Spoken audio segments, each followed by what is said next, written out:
Welcome to the Daily Debrief. I'm Joyce Lupiani, and we are taking a look at today's big story about Dieter and no big contracts with Chief Investigator Darcy Spears. Thanks for joining us, Darcy. Of course. Thanks, Joyce. Why is it so important to shine the light on a no bid process? Are there really that many companies that offer this type of service? Well, there actually are. ID.me is not the only federally certified credential service provider out there. There are actually at least 16 different companies that do the same thing. So conceivably, and I guess you could say in a more perfect world than we're in, any state purchasing rule would require a state agency like Dieter to solicit requests for proposals and to look at competing bids before signing a contract, because they do have to make sure that the taxpayers are essentially getting the most bang for their buck. Those are the typical rules. What we're being told in this case is that that didn't happen. One company, no bidding, pick who you're going with and go, that was done essentially because we're operating in an emergency situation and in a time frame in which nobody has time to go through the traditional request for proposal process, which can sometimes take months. So you kind of cross your fingers and hope that you're getting the best service for the tax dollars that you're spending. But of course, what we're hearing from claimants that aren't getting the service all of us are paying for is that it's just something that's not working. You also address problems with Dieter's ID.me system. Once again, we heard that Dieter is simply overwhelmed. Is Dieter doing everything it can to resolve the issues? Well, we definitely can't overstate the overwhelming number of claims that Dieter has been dealing with since the onset of the pandemic and the economic shutdown.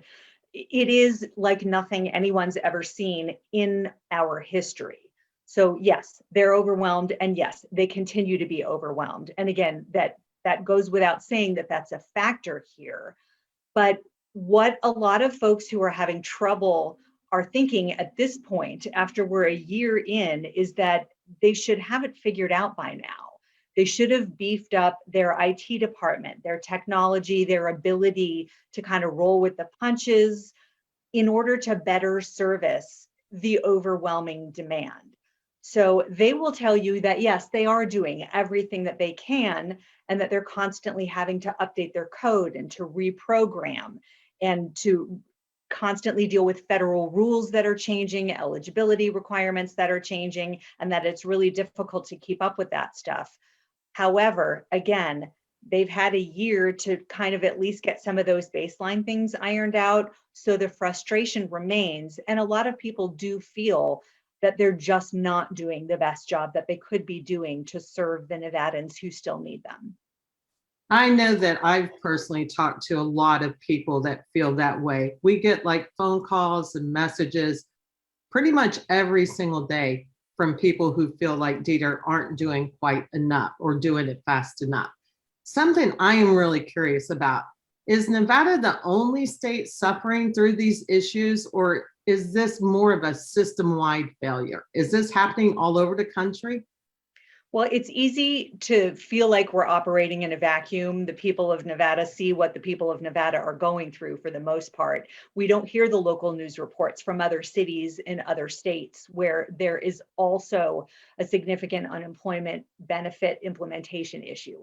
So we're not in a vacuum. We're definitely not the only state that's facing this.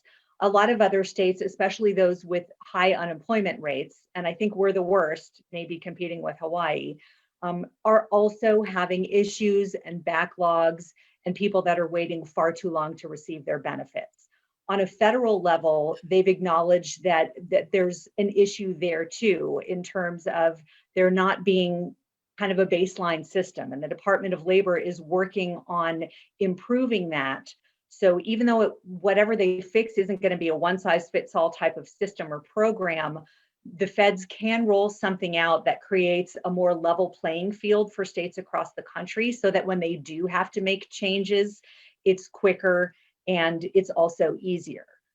Going back to your previous thing about all the folks that we've heard from and are we doing our best, we've spoken to in previous stories, former Dieter employees, people that were high up in the management chain, who also agree with those claimants that the agency could be doing more, could be more efficient, could be doing better, and that there's some easier fixes that they're just not seeing or not doing.